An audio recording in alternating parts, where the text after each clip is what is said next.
Down there, and this is even just one of the weaker tornadoes that I've seen so far on social media. I saw a larger wedge tornado kind of on the east side of New Orleans, but yeah, you can see that one basically kind of dissipating. This is the radar signature that we saw down there earlier today, and yeah, about 5 reports of tornadoes so far today down in that area, and this one on the east side of New Orleans did have about 5 or 25 reports of some injuries, but so far no fatalities, thankfully. All part of the same storm system that brought us the rain for us. Earlier, we had maybe a little bit of rumble of thunder down in Walworth, Racine, and Kenosha County in the early hours of the morning. And then we had some pretty heavier downpours before the noon hour. On the backside of this, looking at a little bit of light snow up to the north. But as far as rain totals, many of us between about 1/10 of an inch and about 1/3 of an inch. One little low, higher amount though. Fond du Lac over 1/2 an inch for you. West Bend, Sheboygan about 1/3 of an inch.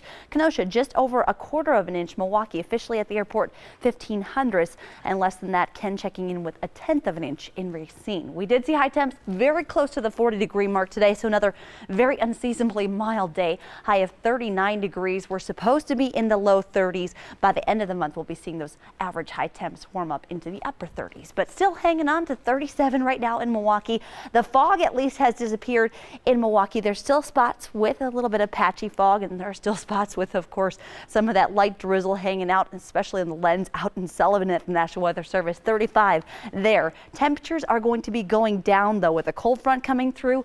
That's going to bring this colder air off to the west into our neck of the woods, and we're kind of in the transition zone. 3 degrees was the high temp in Minot, 39 for us, 50 down in Chicago, almost up to 70 in St. Louis. So the warm air will recede and head off to the east. The cold front going to bring maybe a little bit of a light flurry for us. Still a freezing rain advisory and a winter weather advisory up to our north for that colder air. But again, for us, mainly had the rain swing through. May catch a light flurry as we swing through the rest of the evening hours, but most of that wraps up by about 8 p.m. Then overnight, the clouds still hang out. Tomorrow, I think we'll be watching the skies clear out.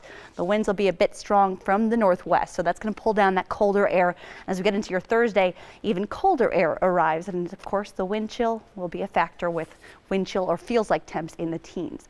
Overnight tonight, though, a patchy fog and a flurry early. 20 degrees your overnight low. The winds increasing 10 to 20 miles an hour. Overnight could see some gusts topping 30 miles an hour. Then tomorrow, certainly not talking upper 30s. A high of only 25, and it will be cooler, feeling much colder though as we go throughout the day because the wind is going to make it feel like the teens. Thursday, we'll be lucky to get to that 20-degree mark, but I think we'll make it here in Milwaukee. The sunshine at least will make it look nice, and if you want the warmer air, we'll be getting it as we get into your Friday and into the weekend. 40s return to the forecast with some rain Saturday and into Sunday. Brief period of wintry mix possible on Friday, but I think majority of that precipitation stays up to our north. Just a slight chance. It seems like just a few months ago we were talking about La Nina. Is that what we were talking about? And we thought it might be a colder winter. I think that La Nina forecast really kind of bombed. Yeah, that's probably the best way to say it, right? Yeah. Thanks, Jesse. Thanks, Jesse.